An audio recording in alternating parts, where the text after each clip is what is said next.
Good morning, good afternoon, good evening, wherever you are. We hope it is good. Welcome to a very special edition of Geeks Who Like Sports, as we are welcoming in our Detroit sports expert. You are not seeing double. It is Ray and Ray today. I am Ray Carsillo, joined by my good friend, the host of Who Would Win Masters, the podcast, Ray Stakenas. Ray, how are you doing today, my friend? I am doing great. I'm going to tell you that right now. Now, I heard a rumor that any show that allows two people named Ray on it at the same time probably should just be put out of its misery. Is that true?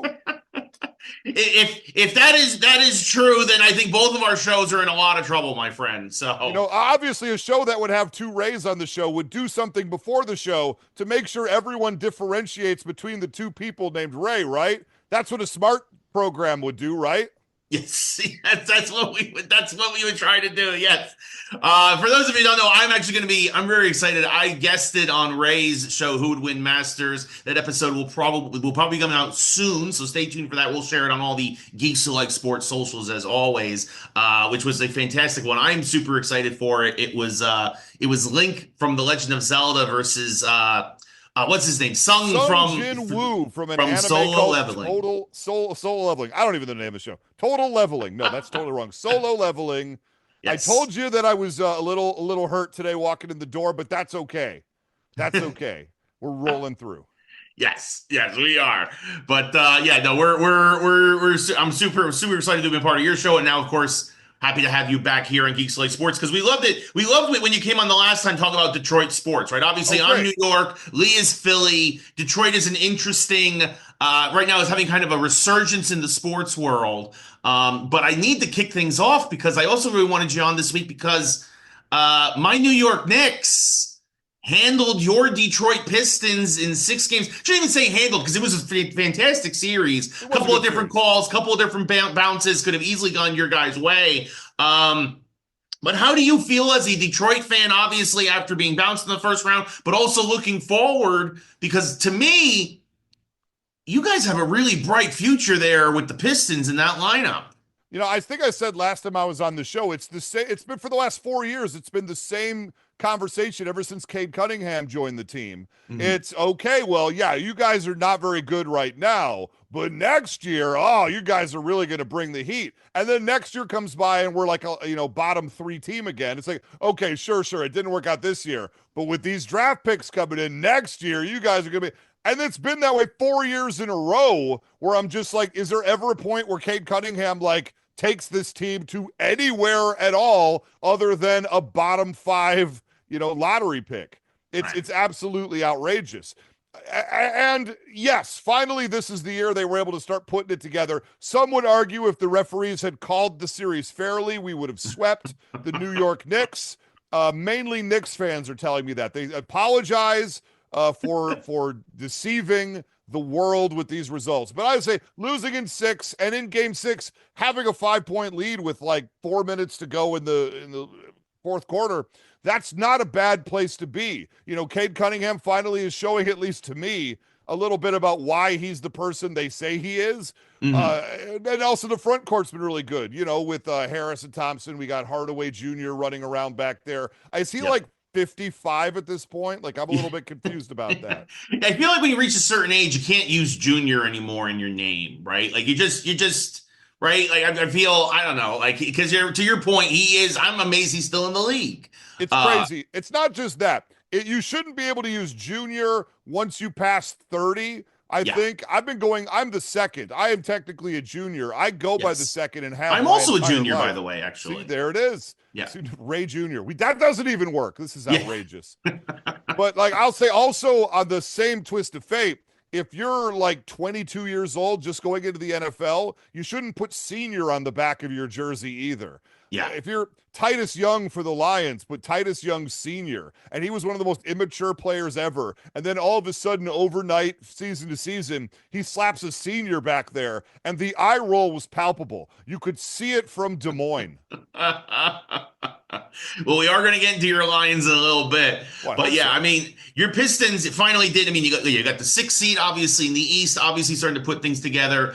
I'll say this. Yeah, the calls have not been great, but I feel like I feel like in general, I've been watching a lot of the NBA playoffs. I feel like the refs. I don't know if it's a league edict or whatever, but they have been swallowing the whistle a lot more in this postseason than in postseasons past. Not just in our series between Knicks and Pistons, but just in general. I've been seeing it in the Western Conference series and all around, and I feel like it almost feels a little bit more like 90s basketball where like, yeah, you can get a little more physical. You can get a little more, tough in the paint, little Charles Oakley style physicality. I want to get, what do you think of that? Because it seems to be not just in our series, it seems to be around the league. That's very interesting you say that. If you ask me, I'm generally in favor of that. Look, I'm a fan of the 1989 through 91 Bad Boys Pistons team. I'm a fan of the 2004 Let's Get to Work Pistons team. Probably the greatest basketball team ever assembled, if I could just be honest with you. As far as pure team goes and the way they work together, you're not, outside of the Harlem Globetrotters, you're not going to find a better team than that, and probably should have won the year after. They just blew it at the end. Things happen. They got their championship. I'm happy. Trust me. Anytime Detroit wins anything, it means anybody knows we exist, and I'm perfectly happy with that. I would much rather see at the end of a game at crucial times a ref eat their whistle than blow it for no good reason. I hated that Super Bowl with the Chiefs a couple years ago where they drove all the way down and then got a real ticky-tack holding defensive penalty to run out the last 2 minutes of the game, as opposed to letting both teams play. That was the first time they played Philadelphia, if I remember correctly. Right. And not just because I had money on that game, I swear to God. But the thing I'm saying is, give us a real ending. And that was my biggest problem with that. Well, for the most part, I thought it was fine. It was a little bit, but it's the NBA. The NBA officiating, now that the Tim Donaghy scandal happened, we all know it's rigged, right? We all know it's fake. We all know that it's fake like boxing, not real like pro wrestling, if I may quote Futurama for just a moment there. We know that there's games that they're playing out there because they want superstars to advance, all right? Keep it real, everybody. I'm not saying that the game is 100% decided ahead of time. That would be silly. But given a chance, suddenly the Sacramento Kings commit 9,000 fouls in the fourth quarter when up 20 against the Lakers in a crucial game, right? Yeah. That's all I'm trying to say. They will go out of their way to try to nudge the game a little bit. And I think the Knicks are a bigger deal than the Pistons right now. And I think that one Hardaway play at the end was that game 2, 3? I'm forgetting off the top of my head. But it was right at the end of the game, and the entire city of Detroit's basically standing on their chairs being, obviously, you're not going to call that very blatant and obvious. Yeah, okay. Eat your whistle, ref. We know what's going on here. Yeah. And someday, and that's why we have to overcome it. I'll say, I believe it was Chauncey Billups. I might be having the player wrong for the 2004 Pistons, who said very famously, they asked him, you don't have any superstars on your team. Aren't you worried about who's going to take the last shot? And he said, it doesn't matter who takes the last shot if we're up by 10.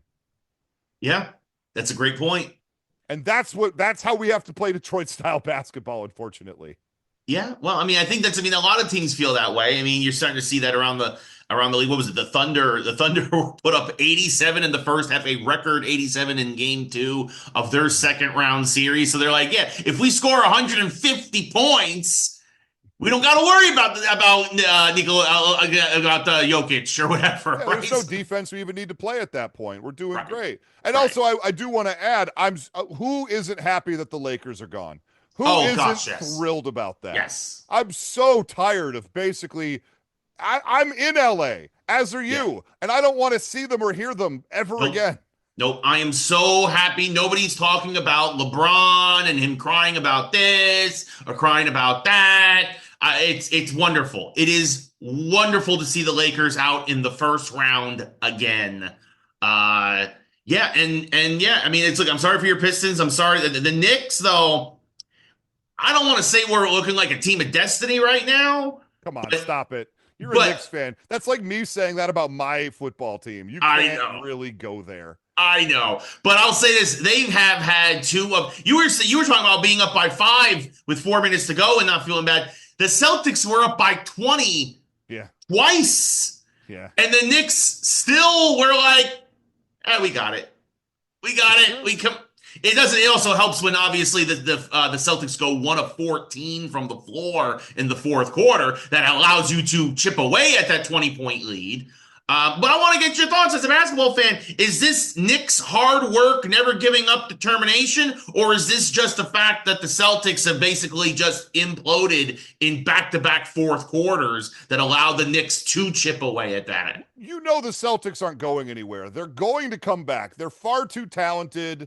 They're far too well coached enough that to just lay down and give up at this point. So anybody who's already like smoking the victory cigar, or again, as we call him in Detroit, Darko Milicic, the human victory cigar, you should be checking yourself real quick. We all know the Celtics are going to be giving you their best shot. They've already proven their best shot is very, very good. So it would not surprise me to see them knot this series up at some point and force this to go very, very late, take it to 7, whatever's got to happen. Yeah. And honestly, I like this Knicks team. I like the way they play. They play hard, and I appreciate that. It's kind of what I like to see in my own basketball teams. But this is the NBA. As soon as you run into a more star-studded team, things are going to start magically happening. You know what I'm saying? Yeah, no, absolutely. I mean, that's why actually even though we're up 2-0, it feels like game 3, it feels like we're still down in the series in a way. Like it feels like if we go up 3-0, then I'm like, okay. Feel good about yourself then, but get there first. Right. And I feel like the Knicks, and I don't think Thibodeau is going to allow this to happen, right? I think, but like, you've got your foot on their neck. You have to press down. You have to take game 3 at the Garden. Even if Boston wins game 4 to send it back to Boston, you have to me, game 3 is just as important as game 1 and 2 were. It is. And you know you're going to get their absolute best shot possible. 100%. 100% because their back's against the wall. They're back pretty much. Because if you go down 3-0 in the NBA, even if you are a star-studded Celtics team, no team has ever come back from a 3-0 deficit in the NBA in history. And I please don't want them to be don't let this be the first. Boston's known for doing some crazy things coming back in the postseason. Yeah, against New York down 3-0. Yeah, I know. Who could forget? It was pretty good. Yeah, we'll get to baseball a little bit later. You did mention also. You mentioned your Lions. You mentioned some draft picks and all that other fun stuff. The draft just recently happened as well. Your Lions had 7 picks in this draft, including the number 28 overall, and you took defensive Tyleik Williams out of Ohio State. Hope I'm saying that correctly. I want to get your thoughts on the Lions draft. That I'm not going to lie, I was surprised you went defensive tackle. I know this was a deeper defensive draft, especially in the trenches, but I was surprised that you went defensive tackle there at 28. I'm done doubting Brad Holmes, the GM of the Detroit Lions. Do you remember the draft where they took some players named Jahmyr Gibbs, Jack Campbell, Brian Branch, and Sam Laporta? And at the end of the draft, people were like, D- draft. What are they doing? And every single one of those players is a dominant superstar in this league. Jack Campbell, maybe not quite to the level of the other 3, but holy crap, you guys. I'm done. Even if I don't understand it, and I did understand these picks, I knew walking into this draft for the Lions, it was going to be very, very unsexy. This is going to be a trenches draft. It's not going to be anything that we're going to be like high-fiving each other like we're Browns fans taking Johnny Manziel. That's just not what we're going to be doing here, right? So when we go with Tyleik Williams in the first round, the thing is, Aleem McNeil and DJ Reader are starting too. Aleem McNeil just signed a huge contract, but he's injured. He got injured late in the season with a bad one, I think a knee. And so he's not necessarily going to be ready for the start of the season. So there is an actual need there on the roster per se. And then DJ Reader's also kind of, a high up age at this point for a player of his caliber. He's still very, very good, and we are very thrilled to have him. But we don't think there's a ton of great depth behind him. Levi Onwuzurike is there. And we don't exactly know what we're going to get out of him. We think he's good, but we don't actually know. So the idea being that we bring it in Tyleik, he could potentially help right away until Aleem McNeil gets back. And then after the season, we don't need to necessarily keep DJ Reader to a bloated contract because we have somebody on a rookie contract who potentially could, fill that same role again. Look, I hate taking Buckeyes. I'm not going to sugarcoat it in any way. But I will say, for Tyleek's sake, when he got introduced to people of Detroit on a Zoom call, he made a point of it to pick up his cat and show his cat to the camera. And immediately I went, all right, this guy's maybe not so bad. That is how you endear yourself to Lions fans, is you show your cat when you are drafted. That is great.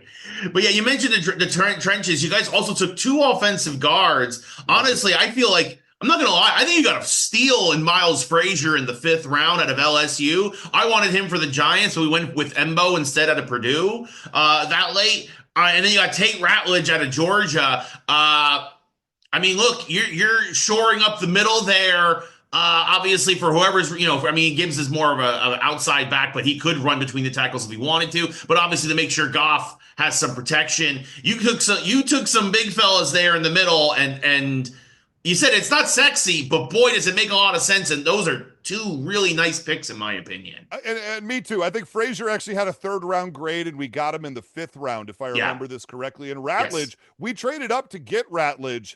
He obviously, Brad Holmes, he gets his guys. He doesn't really care if people call him overdrafting. Again, they called him overdrafting the year they took those 4 superstars. And every single one of those, except for Brian Branch, he fell. But the other 3 were like, whoa, what are they doing this for? They're picking the wrong guys. No, we're not.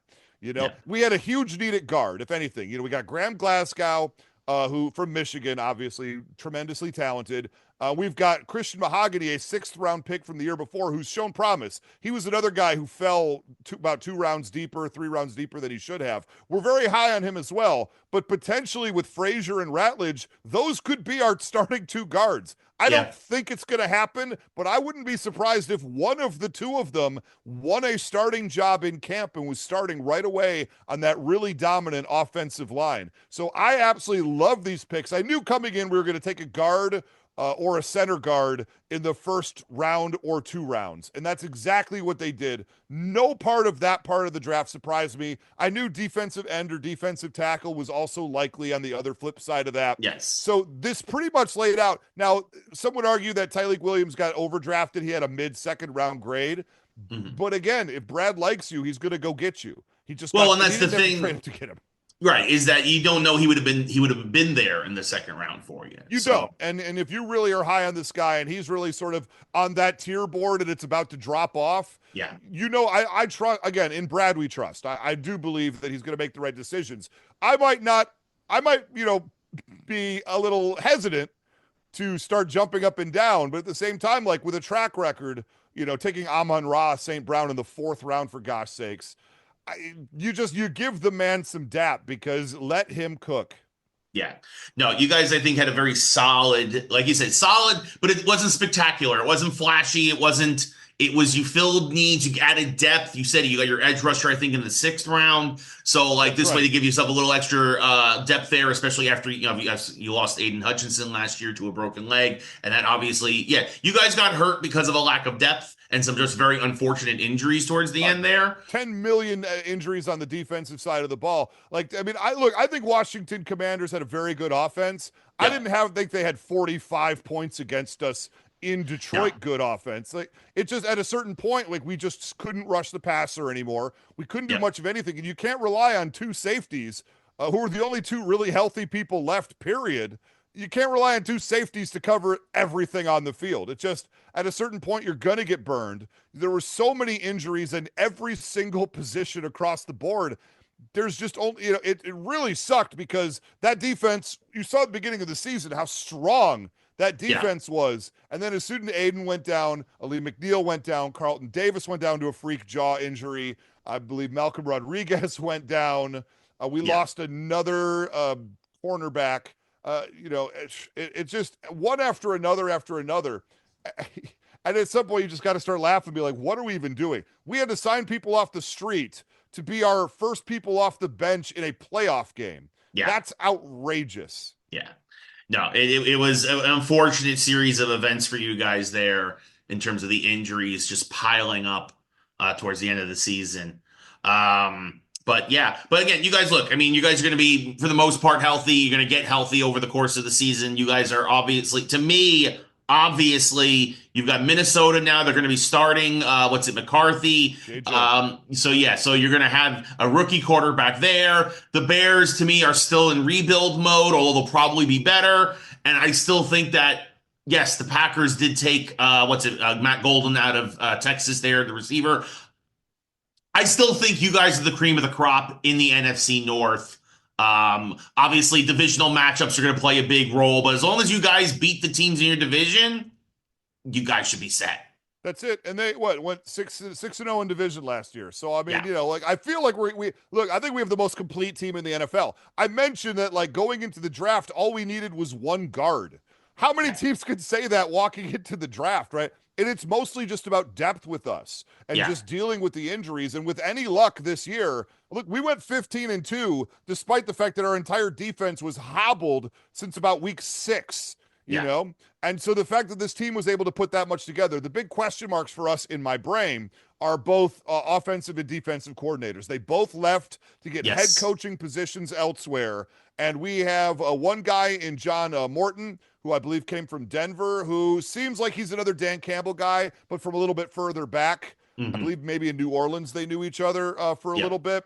And he seems like he'd be good. I don't know if he's going to be as creative. Does he need to be as creative? I don't know. As long as he doesn't get an ego about him and he builds off of what this team's already doing well is great. And then Kelvin Shepard, complete unknown. A lot of people peg this guy in 5 years to be a head coaching candidate.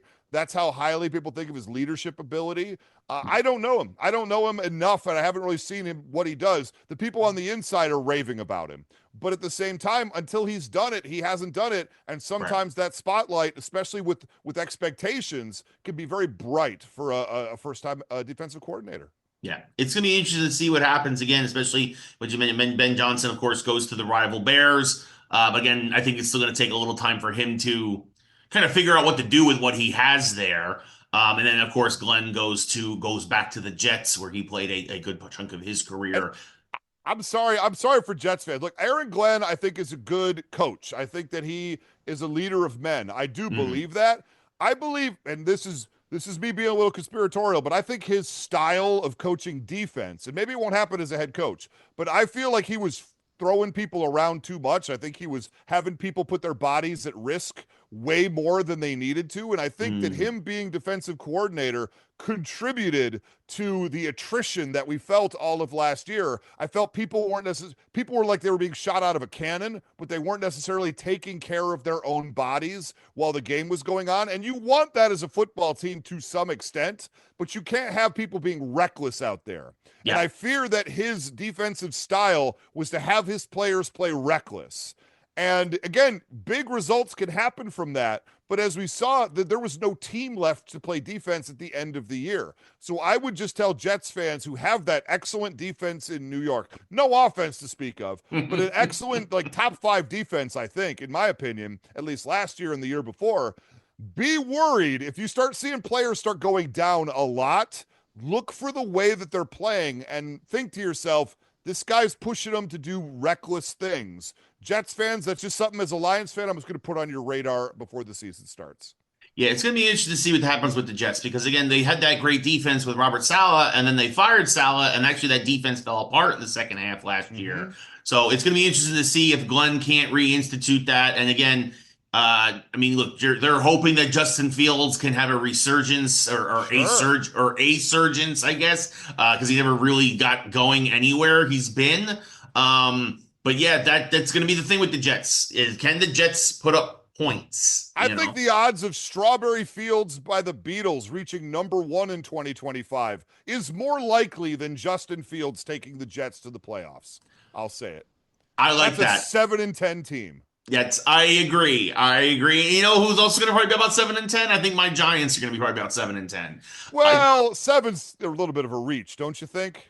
Not with our defense. Okay, I think you got a good line. I think, especially after our draft, I think with Abdul Carter now, obviously he's going to help play the edge with you got Thibodeau, you've got Brian Burns, you've got Sexy Dexy, Dexter Lawrence. The Giants did trade up. They got Darius Alexander out of Toledo, who they were very high on as another defensive tackle. The Giants front 7, you got Bobby Okereke is very solid.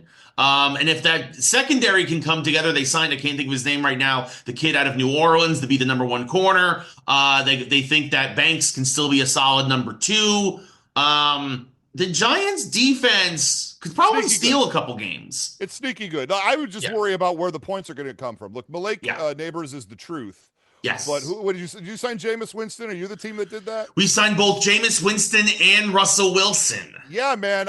You really think Russ is taking, I don't know, Russ might get you to 5 or 6 wins. We start talking about 7 or 8. Once you talk about your team as being a 7-win team, and this is just me spitballing, once you talk about your team being a 7-win team, you are talking about them as a potential playoff team. Because if you can win 7, you can win 10 in the NFL. I really do believe that. I believe that there's a margin where teams that are a 7-win team can get lucky, pull 2 more, go 9 and 8 and make the playoffs, I don't know that the Giants are there, so that's why I consider them an under 7-win team. Maybe that's cruel and unfair, but in my brain, I don't see this team slipping into the playoffs regardless of what happens, so I don't consider them a 7-win team. No, I think we're still one more year away from, Jackson Dart is going to sit this year, who I was very thrilled that we moved back into the first round to get. I think when he takes over, I think that's when the team will move up a little bit further.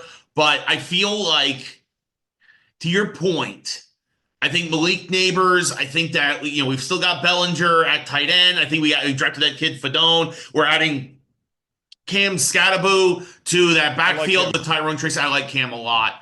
I feel like the Giants on paper, they're a 5 or 6 win team, and then that defense steals us another win, and we probably finish. That's fair. I mean, we can look at the end of the season and find out who was right. There you go. Yeah, so that's the beauty of it. Yeah. But and the funny thing is at the end of the day, we're fighting for third place with Dallas, in my opinion, because Washington and Philadelphia are the best teams in the East. And I do not care that Dallas added a headache in George Pickens this week. I was going to say, I think that offense is going to be stellar this year. They're one Dak. I mean, this is a lot of teams. They're one Dak injury away from completely being collapsing, because that team in particular, everything runs through Dak. And I don't know. Is Parsons going to wake back up? Is it going to be the Parsons from 2 years ago or Parsons from last year on the defensive side? I'll just ask the question: does Parsons need a contract in the next offseason? That'll answer your question. Yeah, well, there you go. I think it's a contract year. Is it for him? I'm not sure. Most I don't players know. It is. It's a lot. Yeah, those contract years come around real quick in the NFL. They sure do. But I mean, I feel like can George Pickens not be a headache in Dallas the way he was? A huge headache.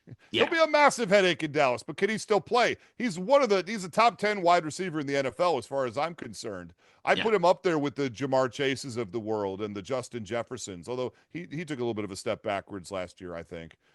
Someone's going to yell at me, but just eye test, he didn't look as good last year. Maybe he was hobbled a little bit from an injury. But I think George Pickens is a top, bottom of the top 10, but I think he's a top 10 wide receiver right now and could surprise a lot of people. You put him in an offense across from CeeDee Lamb, who's also competing to be a top 10 wide receiver. Yeah. They're gonna do some numbers, especially if they can figure out any way to run the ball whatsoever. Right. I don't think Ezekiel Elliott's going to be the answer, y'all. Yeah, well, and that's the thing too. And also what's interesting is that this is Pickens' contract year. This is his last year on his rookie deal. And the thing is, they just paid CeeDee Lamb. Are you going to pay another receiver, because you know that Pickens is going to want to get paid? He is. He's going to get paid a lot too. Yeah, so I get it. Maybe you only traded really a 3rd round pick next year for what could be a 1-year rental. But to me, Dallas is still is more than a receiver away from being a legit threat in the NFC, in my opinion. They're not a threat to the NFC. These are coaches and GMs trying to keep their jobs one more year and then worrying about the future when the future happens. Yeah. No, that's a good point. The other big story real quick with the draft, just want to get your thoughts on it, is because I was thinking that Mel Kiper Jr. was going to have an aneurysm watching the draft. I thought it was the funniest thing ever. What are your thoughts on Shaduer slipping for all the way, not only all the way to the 5th round, but being the 2nd quarterback drafted by Cleveland in this draft? How would you like to be Dylan Gabriel, the 3rd round pick from the Browns, having Shaduer Headache Sanders taken 2 rounds after you? I love that. I don't know if it was a fake social media post or not, but it just said Dylan wants to wear number 2 in the NFL, and Shaduer's like, what do you mean? And I hope that's true because that's phenomenal. Look, Shaduer Sanders completely botched the interview and the pre-draft process, as they say. A lot of people, there are many different viewpoints on this, and I'm going to outline a couple of them. One, there's people that think that he's outspoken and an African-American, and therefore there was a lot of racism involved in people taking them off his boards, and that he slipped super far to teach him specifically a lesson. And I don't think that that's necessarily totally wrong. If you look at some of these owners in the NFL, they got some viewpoints, okay? They don't always go public with them, but you look at the Woody Johnsons of the world, and they think some things, y'all, whether you want to believe it or not.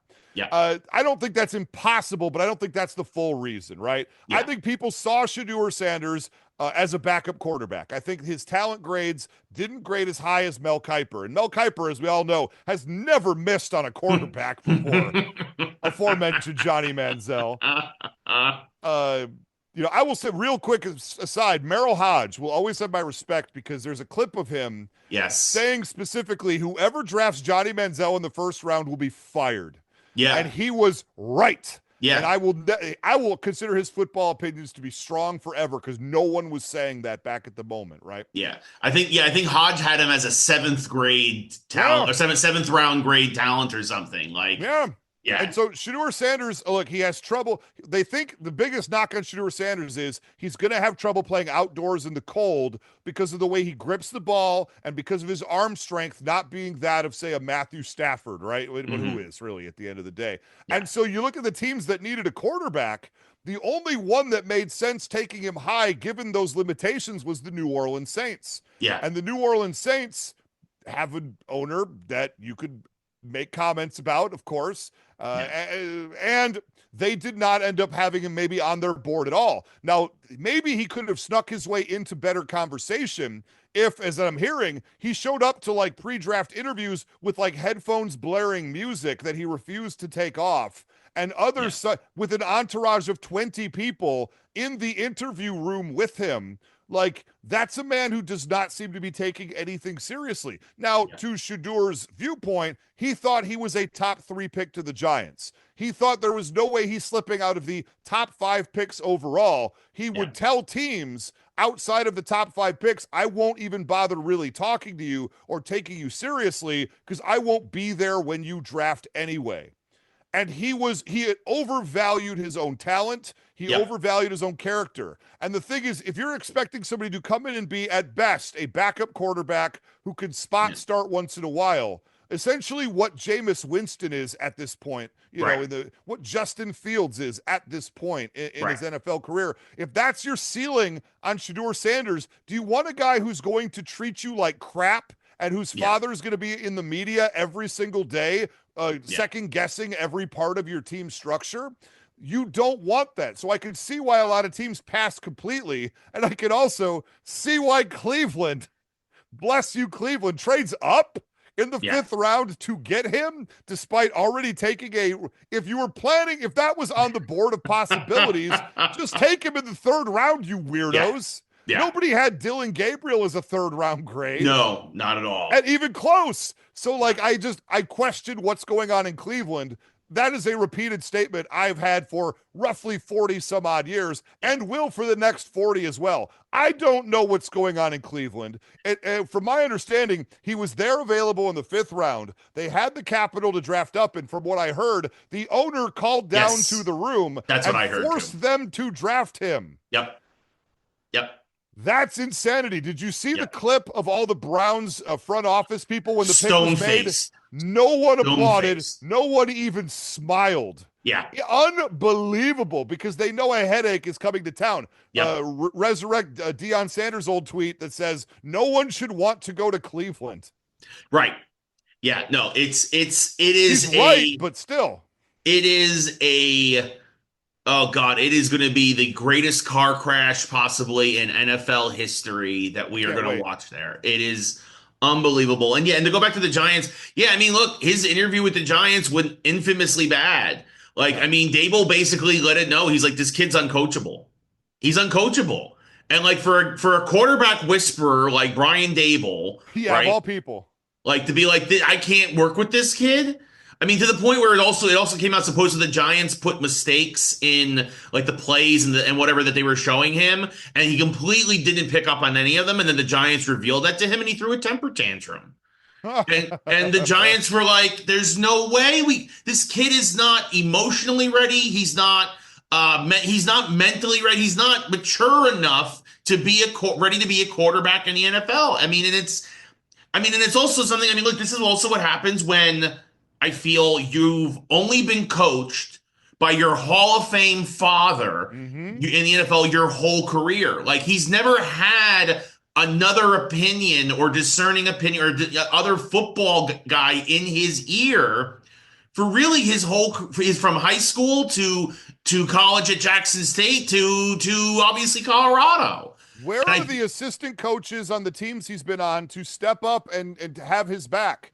Did you hear any other coach besides Coach Dad repping for him at all? Because if I was an NFL team, I'd want to hear from the non-dad offensive coordinator at Colorado or the quarterbacks coach at Jackson State. Any of these other places, I would want to know how he treated them. Because how he treated them is how he's going to treat you. It's like that date and the person's nice to you but mean to the waiter. You get out of there.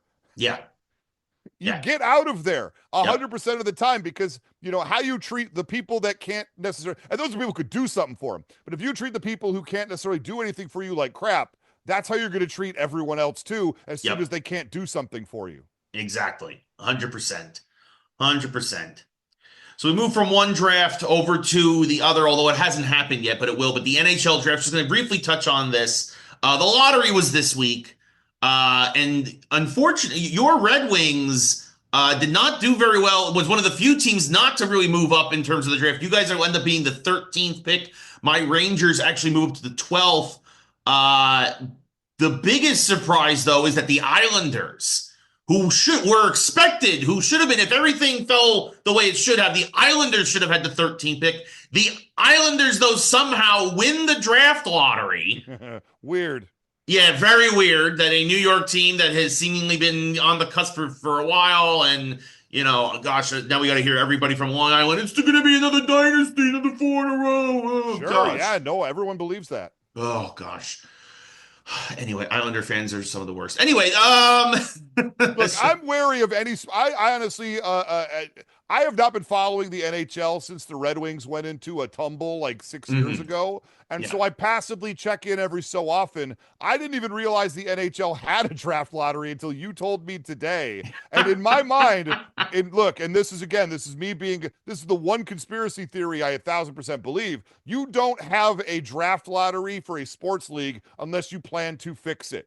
Unless you plan to rig it. In theory, the very first NBA draft lottery was done to get Patrick Ewing to the Knicks. Yep. Even though they did not have the number 1 overall pick, they said, but we need this for our sports to, thrive. We need this person in this place. Yeah. How can we set it up so it will happen? It's the same thing when Cleveland got the number 1 overall pick and got LeBron James. Or Orlando when they got Shaq, and then the next year miraculously get a number 1 pick again. Remember, Orlando had 1 ping pong ball in there and miraculously got the number 1 pick after getting Shaq. They weren't trying to stack his team because they saw the star power in Shaquille O'Neal. I'm sorry, especially after the Tim Donaghy. That's 2 Tim Donaghy references in one show. I did that for you.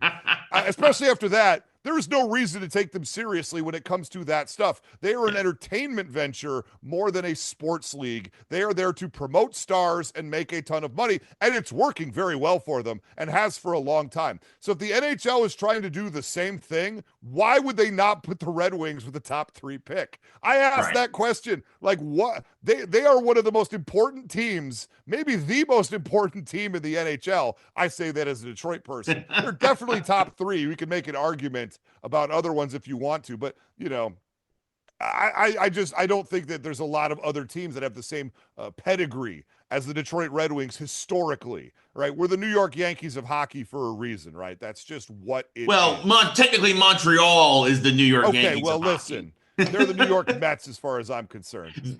Oh boy, there's a lot of angry Canadians now. That's okay. They don't going sacre bleu. Oh goodness. No, the only reason why I think that this is funny is actually because this is actually shaping up to be one of the weakest NHL drafts in a long time. So the fact that they're going to bury whoever the number 1 pick is over on Long Island, I think is actually kind of fitting in a way. Yeah, look, I remember when Sidney Crosby got drafted, it was a big deal. When Alex Ovechkin got drafted, it was also a big deal. Yes. Very rarely, we don't follow college hockey or international hockey here in the United States, especially not here in Los Angeles, California.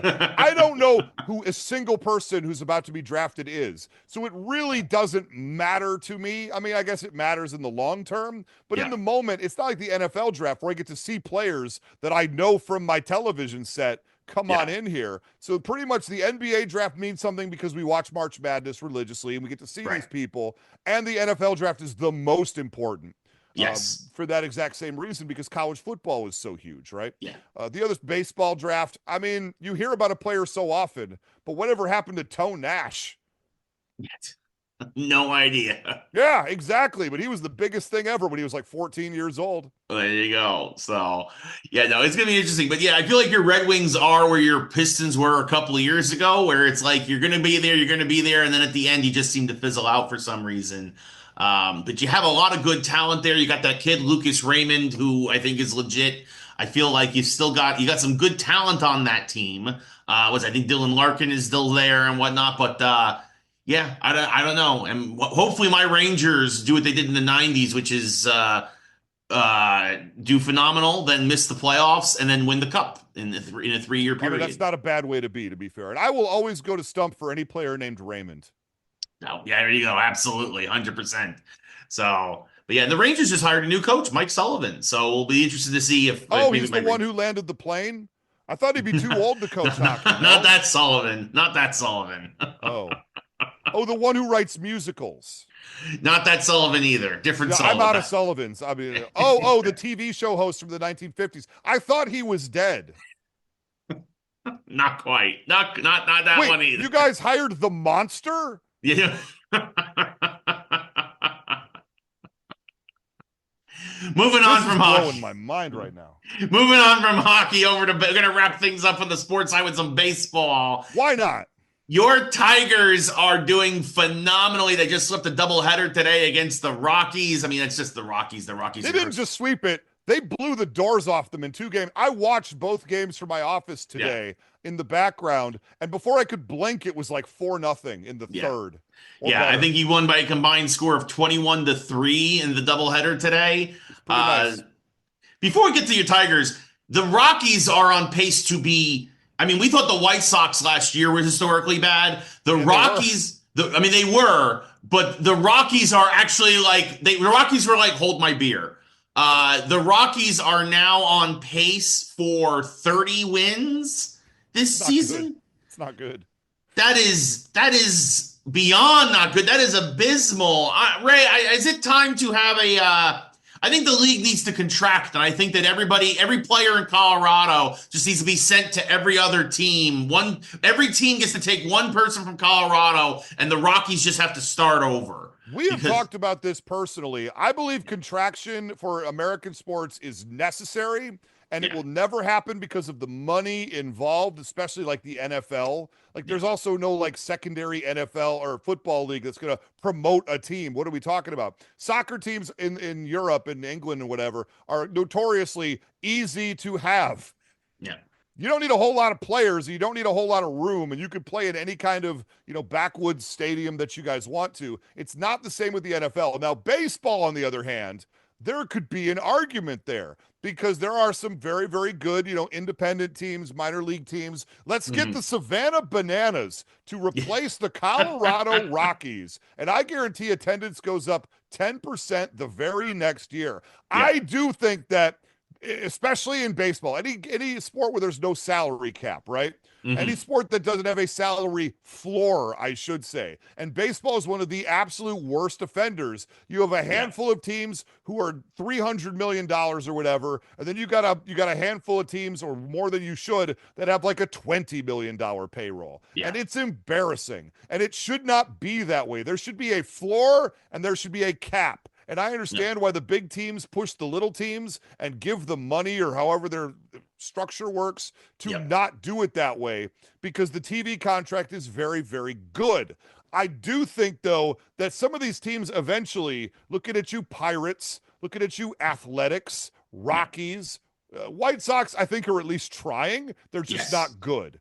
Right. I at least give them some dab because they turn it around and get decent often enough. But when was the last time we worried about the Pirates? They still have Andrew McCutchen on that team, for gosh sakes. What are we doing here? Yeah.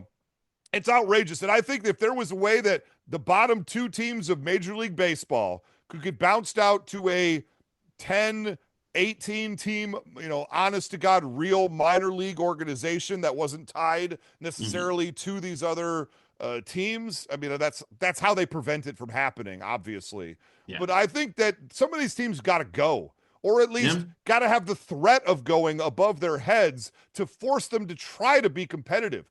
When I found out my Tigers last year, who won a playoff series, had a lower overall payroll than one starting pitcher on the New York Yankees combined, I thought to myself, look, Chris Ilitch is a terrible owner. He's a cheapo. And if he hadn't lucked into some wonderful generational talent, and I'm talking about, the Carpenter, the Cole Keith, the Tarek Skubal, for God's sakes. Yeah. These are generational talents coming through Detroit right now, drafted very, very well.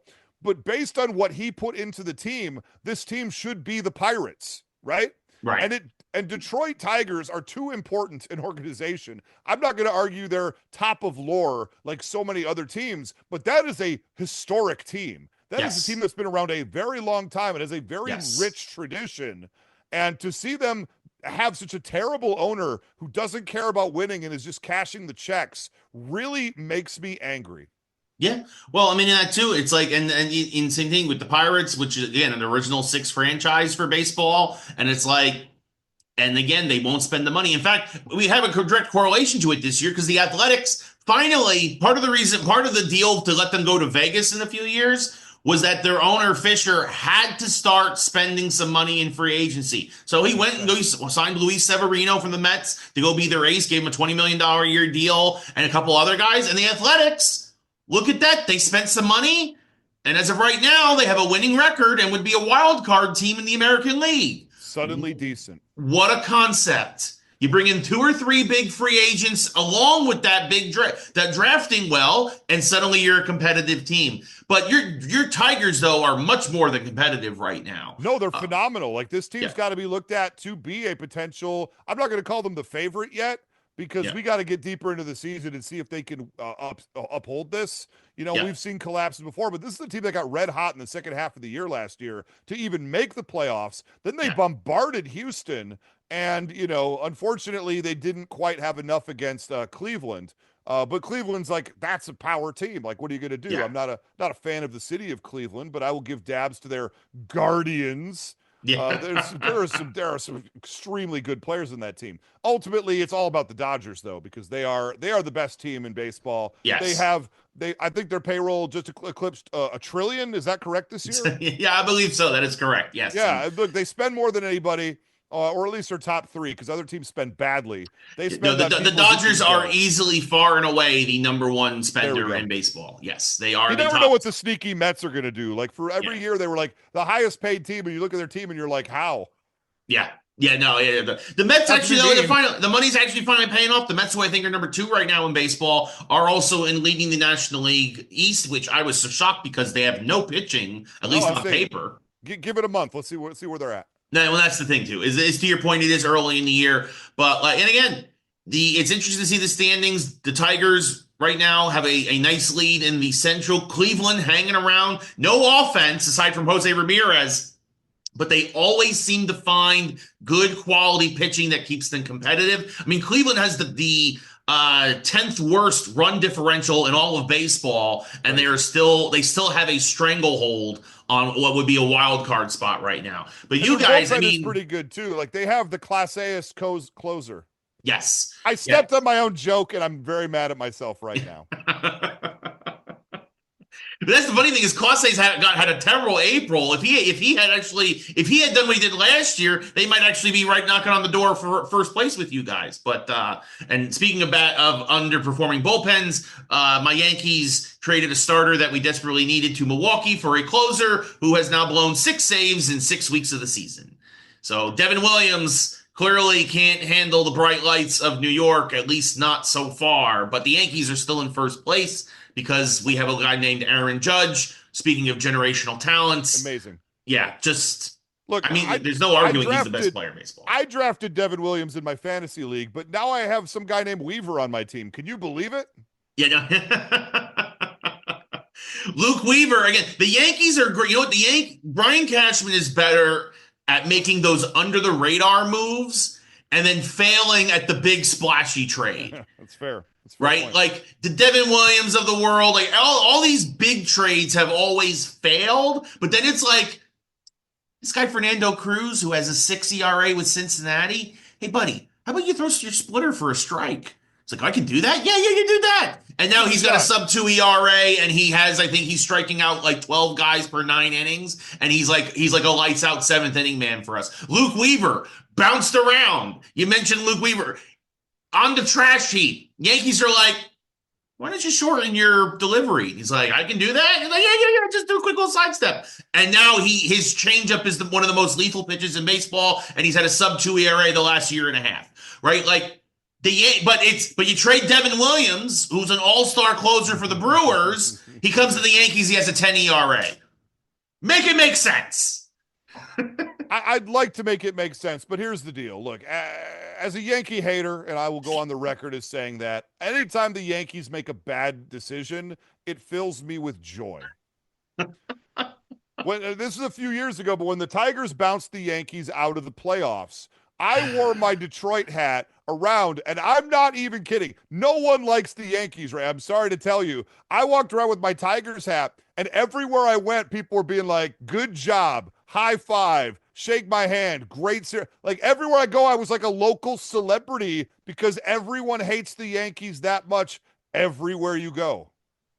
You'll love to hate us. You'll love to hate us. Everybody needs a good villain, and we're happy to be the evil empire. But yeah, look, your Tigers, look, going back to, I want to finish up. Your Tigers this year, you mentioned Tarek Skubal, but also some guys are starting to finally hit their stride. Casey Mize, who had been great. He's 6-1 now. He's got a sub-3 ERA. He's 28 years old. He finally seems to be, he's also healthy, right? He's had a lot of injury issues. It does help, but he seems to really be finally hitting all the potential that they've talked about with him. Gleyber Torres, who I thought was done, obviously had the terrible few years with the Yankees, was an all-star for 2 years. Then the pandemic happened, hasn't been the same since. Hitting 295 for you guys. And you guys might have finally unlocked Javi Baez. Javi Baez, actually, that's the biggest surprise of the entire year. Javi Baez playing center field sometimes. And also, suddenly remembering how to hit again. And you might remember this will mean nothing to the people at home. Me and you, before the season started, had a conversation about Gleyber Torres, and we both said, I think this move could be the best thing to happen to him. He's not going to be expected to carry any load in Detroit whatsoever. He's going to be like the number 6 hitter or something, and all he's got to do is get out there and produce enough and out of the position will be happy, and he's well blown away. And we both called it. We both thought he would come in and have a very up year compared to the last 2. So I'm very excited to see that as well. I would also say Flaherty out as the starting pitcher has been pretty good. Yeah. And then we just released Kente Maeda, which that's fine. Yeah, I mean, look, you've got some. That's a great big 3: Mize, Skubal, and Flaherty. That's a legit 3-man rotation. I'll take them in any playoff series. 100%. Right? Those are guys that I do not want to face in the early rounds of the playoffs. If again, and we might have to as the Yankees. Although if I believe if the season ended today, I do believe actually it would be the Mariners and Tigers who would get the wild cards because the Mariners, Julio Rodriguez finally, he had his sophomore slump last year, he had a great rookie year, sophomore slump last year. Now he's back. Luis Castillo, obviously legit ace in Seattle. And the rest of the West not really performing up to expectations. But again, as we said several times in this segment, we're only 6 weeks into baseball season. There's a lot to go. There's a lot to go. Yeah, 100%. So, but we will definitely have to have you back on in a few months, my friend, to talk about. I love coming on, talking about stuff. I just got to get invited. What's going on with that? I mean, look, we're the Geeks Who Like Sports. We're going through a lot of things right now, right? Going through a lot of changes, aren't we all? Yeah, I know. Exactly. Real quick, because since it is Geeks Who Like Sports, what are you playing right now, my friend? Ray, what are you playing? What games you got? I'm playing a game called Blueprints, which is free on Xbox Game Pass. It's a puzzle game that all the nerds are playing. All the underground nerds are playing it. It is check this out. It's a roguelike game with a kind of a nice soft animation style where you're building a house. You're building rooms of a house by getting random rooms and then attaching them together. And then you have keys and you need gems to unlock rooms and you got to get these somehow. And the whole thing is puzzles on top of puzzles on top of puzzles. Think like original Myst or Seventh Guest or Riven. It's that style of kind of puzzling out in the world and just putting words together in unique ways and coming up with secret codes for safes based on what's in the room with you, but it doesn't ever actually tell you that. And it's a lot of like digging through, expanding the house, picking up new rooms, looking at all the papers there and trying to put it together. Like that one, It's Always Sunny on Philadelphia, where Charlie's got all the things on the wall with the strings. Yes. That's playing Blueprints. And it's a roguelike as well. And when you run out of steps or wall yourself out, you're done and you start completely over from the beginning again with only limited things carrying over that you have to unlock. So you lose all the items, you lose all the keys, all the rooms reset every single day. So I played 67 runs before I finally got to the quote-unquote objective, only to find out that there's a much larger objective, of course, as is always the case with these games. Yes. It's free on Game Pass. It might not be for everybody, but if you like that type of puzzle games, if what I said resonates at all, check it out because it's not a game I would normally get into. Yeah. And I think I might finally, I haven't completed it, but I did the main objective and I kind of need to breathe. I've been letting it control my life too much the last, say, like 3 weeks. So I'm going to, I got to pick something out. I'm going to finish the Call of Cthulhu game, which is essentially at the end of the day, I love Cthulhu stuff. I like the Arkham horrors of the world, playing Arkham Horror, the card game in my spare time. It's wonderful.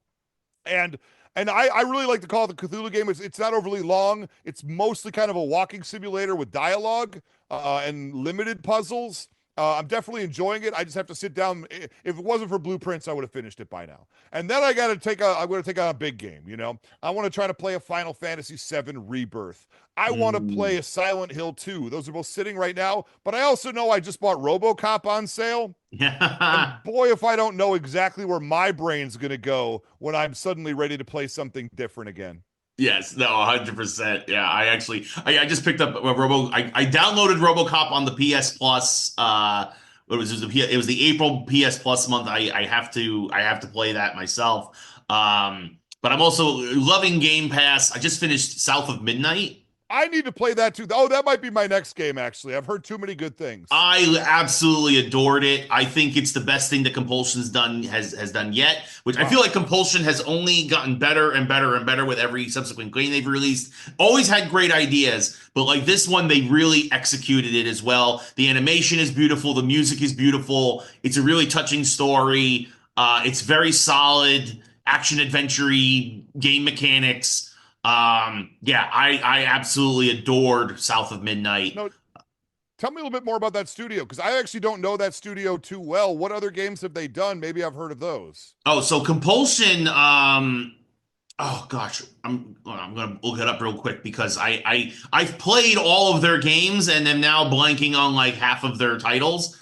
Contrast was the first big one, right? Which was a game, kind of like a puzzle platformer where you had to use light and shadow to, you could basically jump between the real world and the shadow world, and you could climb through certain things based on where the shadows were, and then you could come back out to the real world. It was a really well done, really. Okay. Yeah. Oh, okay. I'm looking at a picture of it right now. I remember this game. I thought it looked Yeah. cool, but I never checked it out. Also on Game Pass now, by the way. Contrast is also on Game Pass. And We Happy Few, which was a really big one. Which is a big deal. That was that's on Game Pass as well, and that's another one I meant to check out because I thought it looked good and I never did. Yeah. That one I felt was like, because I'm not the biggest roguelike guy. I loved the world they created, but I felt, this crumbling, English dystopia, verge of collapse of everything because everybody's using too much, drugs and, all that other stuff. It was solid.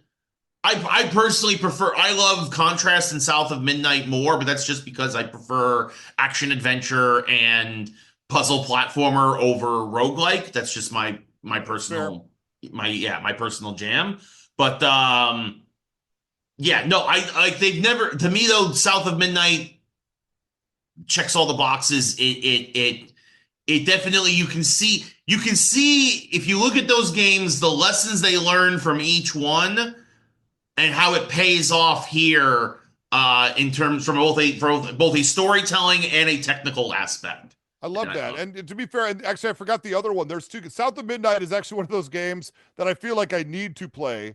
Also, like I think Avowed just came out, which I'm very interested in. Loved Avowed. Which seems very good. But also Clair Obscura, Expedition 33.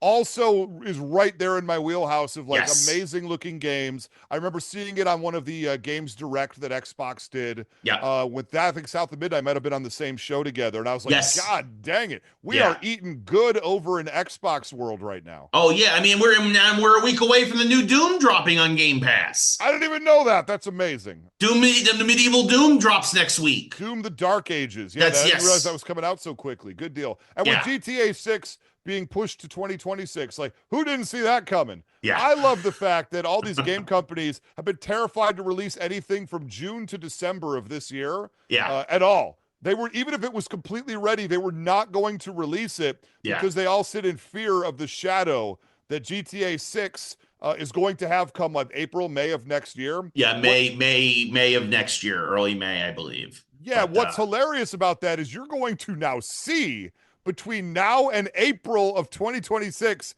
a lot of games force themselves to get out now that the cat's away. All the mice are going to come out. You're going to see a lot of games drop, and a lot of them won't be finished. And they're going to come out Q1, early Q2 of next year. I promise you this right now. What do I know about games? I promise you this right now. There's going to be a lot of unfinished stuff that people are rushing to market because they don't want to hit. I would be shocked if anything outside of Call of Duty and Madden drops in the second half of 2026. I'll just say that. Yeah, it's going to be a dry spell for sure. But and you're starting to see other folks confirm the release dates because of it. Ghost of Yotei, it says, October 2nd, we're dropping now October because it's safe now. It's safe. We know exactly where to go. So you're starting to see that.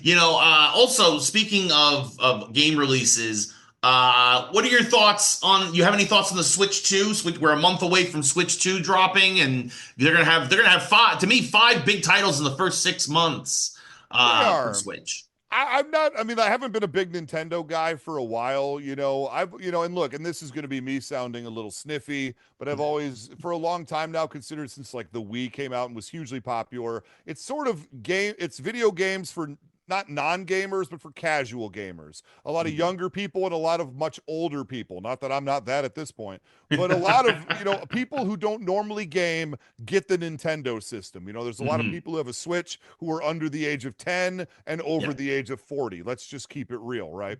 50 at this point. And so the Switch 2 is one of those things I don't really understand. A Switch with like much better hardware that's going to play more AAA games. That's not the appeal of the system. And also the price point is very high to me for a handheld device, especially before all these terrible tariffs start coming in. And it suddenly is going to balloon to $849 or whatever in order to get one. Like, I I don't know exactly who this is for. The people that already have a Switch are probably fine with the Switch they have. If they really wanted to play those games, they would get a PlayStation or an Xbox, right? Yeah. And so I guess in my head, I'm confused. Now, obviously, Nintendo is better at video games than Ray is. I'll say that. I won't tell you which one. But I will say they're smarter than me. They make more money hand over fist than I could ever dream of. They're very, very successful since the 1800s. This is a company that knows what they are doing. That's a true story. Yes. That's a company that knows what they are doing, how to make money, how to ride the tide, how to do their own thing and get away with it.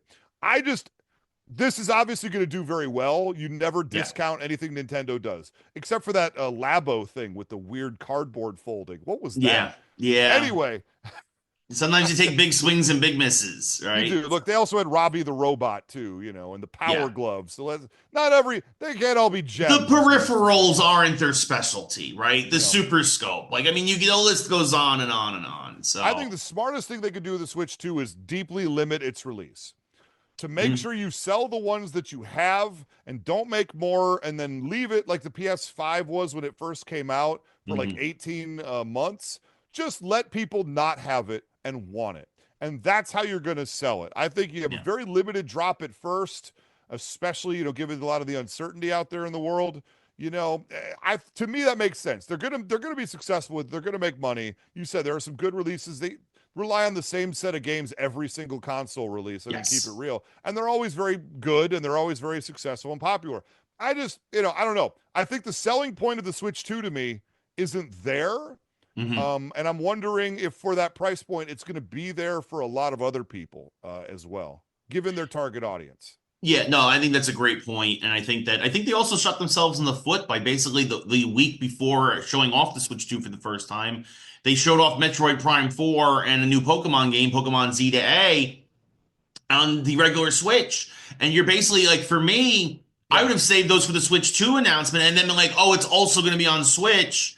But instead, now, to your point, you're giving people less reason to upgrade off the bat. Because I think the Donkey Kong game looks great. I think it, in terms of the particle effects, it's doing what Astrobot did with PlayStation. It's just absolutely taking full advantage of all the rock destruction and obviously still with all the charm and love of Donkey Kong. And obviously Mario Kart is a system seller, whether you want it to be or not. Mario Kart is what drives so many sales.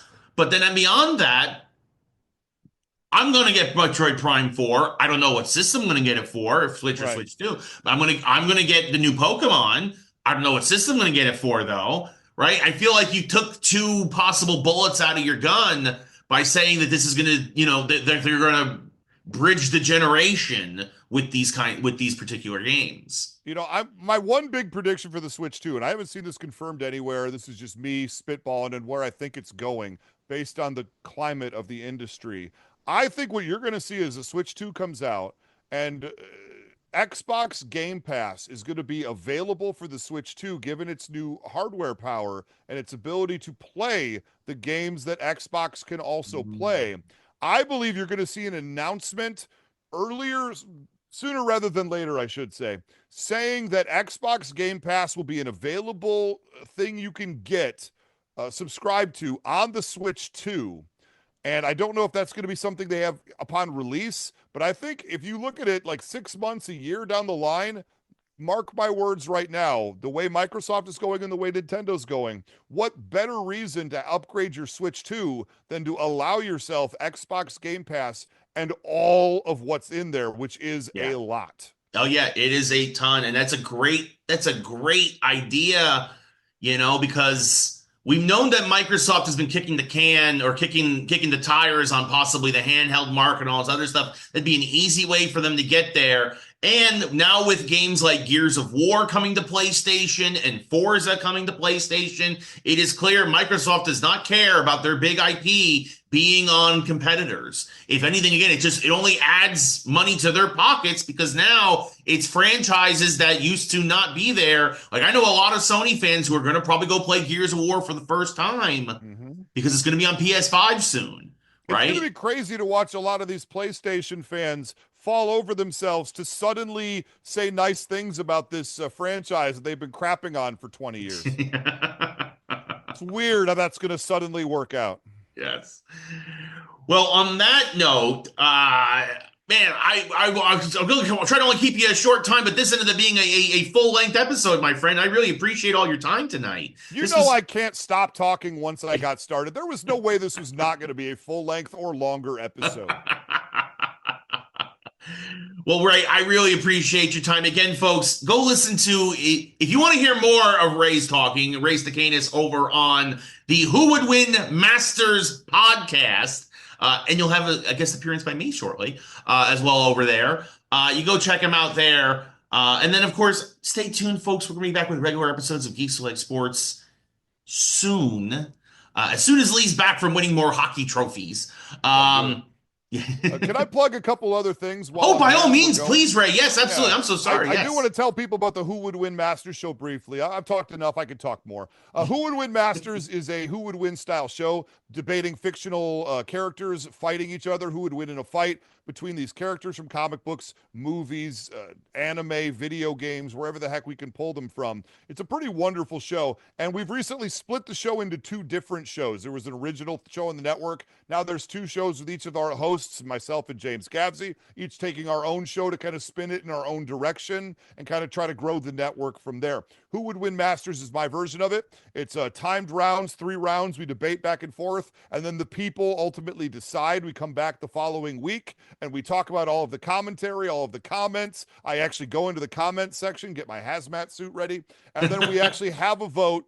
And we talk about like who did well, who didn't, what points resonated with people, and we listen to the fans. So it's really a community-centric show that Ray Carsillo here is going to be on probably, when you hear this, probably about 4 weeks away. It's not going to be quite immediately with the cadence of how often the show comes out. But Ray will be on the show relatively soon, and I'm sure he'll go live and tell you when it's coming, or follow me. You can check out the show. You just find Who Would Win Show on wherever you podcast. We're like the #1 thing that's going to pop up. And then you'll see my show, Who Would Win Masters, his little crown logo. It's delightful. And all of that. So come on, listen to the show. We have a great anime versus video game battle forum. And if you liked hearing me here, then come do it. If you didn't like hearing me here, then do it anyway. That's all I'm going to say about that. Now, I do have a couple other things. Knowing is half the podcast got to talk about. It's myself and Robert Clark Chan, TV's Gina Ippolito, TV writer. We talk about cartoons primarily from the 80s and 90s. We get saucy, we get naughty, we say a lot of bad words, and we kind of goof around and have a good time talking about some of the weirdest, wildest, and most terrible cartoons of our childhood, revisiting a lot of stuff to see if it still holds up. And despite doing the show for nearly 10 years now, primarily a G.I. Joe show when we started, but we've branched out into other things. Boy, there's a lot out there. That's a big topic to cover. You're never going to get to it all, but we have a really good time with it. If you think I'm mildly amusing, you might want to check out that show as well. And then finally, Reclaim Detroit, the Vampire the Masquerade audio drama, which I wrote. I'm a character in, I directed it, and I don't know, produce it, I suppose. It's a fully voiced audio drama with some of the best talent in voice acting. I cannot believe the talented people that came and did the show. If you like video games, there's video games actors up and down the show. If you like, voiceover people, there's a lot of those people as well. It's crazy how people that I asked all said yes, and I can't believe it. But you don't need to know about Vampire the Masquerade, the role-playing game, but if you do, my goodness, what are you doing? You should be listening to it right now. You can find that at Reclaim Detroit, wherever you podcast, or go to vampiredetroit.com, and you can listen to that. There are 7 current episodes, and I'm hoping to finish season 1 in the relative near future, but I'm very, very slow at making content when no one's pushing me to do it. Fair enough. There you go. Look at that. Look at that. You are a podcast machine, my friend. This is all I do. It's just this and play video games. It's not bad life. Not bad life. Work in video games, play video games, talk a whole bunch of nonsense about nonsense things with people that I enjoy hanging around with. What more could I add? What a great life it's been. Next time around, we'll talk about my professional wrestling career. That would be fantastic. Yeah, we've actually I was a commentator in an indie league a long time ago. So we can trade some more stories there, but I don't want to take up any more of your time, and I really do appreciate it, Ray. It means a lot. So thank you for stopping by here for the Geeks Who Like Sports. So for Ray, I'm Ray. It's Ray and Ray. I'm confused still. I'm so confused. But thanks for tuning in, everybody. Be sure to stay tuned. We'll be back very soon with regular episodes. But until then, this has been Geeks Who Like Sports. Good night, everybody.